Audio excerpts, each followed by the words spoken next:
আলাইকুম। আমার নাম জ্যোতি কুমার ত্রিপুরা। আমি চিকিৎসা ফাউন্ডেশনের মাধ্যমে certificate in pain management and rehabilitation CPMR কোর্সটি সম্পন্ন করেছি। আমার রোল নাম CFBD CPMR 10222607।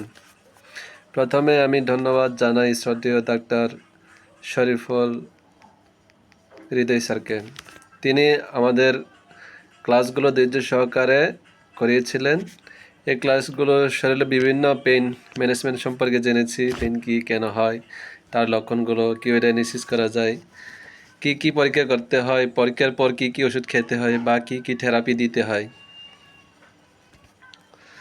বাড়িতে বসে কিভাবে হোম ট্রিটমেন্ট করতে হয়, ব্যায়াম করে কিভাবে পেইন কমানো যায়, কিভাবে পেইন প্রতিরোধ করা যায়, লাইফস্টাইল মাধ্যমে কিভাবে পেইন ম্যানেজমেন্ট করা যায়, এছাড়াও সচেতনতার মাধ্যমে কীভাবে সুস্থ থাকা যায়। আজকে আমার প্রেজেন্টেশনের বিষয় অ্যাকুইট পেইন। অ্যাকুইট পেইন হলো তাড়াতাড়ি শুরু হয় এবং স্বল্প সময়ে ছেড়ে যায়, যেমন আঘাত লাগা, কেটে যাওয়া, ছিঁড়ে যাওয়া, অস্ত্রোপচারের পর, ইনফেকশন হলে। সঠিক চিকিৎসা দিলে পুরোপুরি সেরে যায়। চিকিৎসায় ব্যবহৃত ওষুধ: প্যারাসিটামল ট্যাবলেট বা সিরাপ, আইব্রোফেনাক tablet, diclofenac sodium tablet, etodolac tablet. Chronic pain হলো 3 মাসের বেশি সময় ধরে থাকে।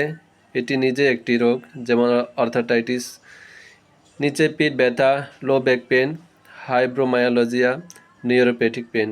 চিকিৎসা ব্যবহৃত ওষুধ: গ্রাবাবালিন capsule, gabapentin capsule, duloxetine capsule tablet, amitriptyline tablet, meloxicam tablet, naproxen tablet. ধন্যবাদ সবাইকে।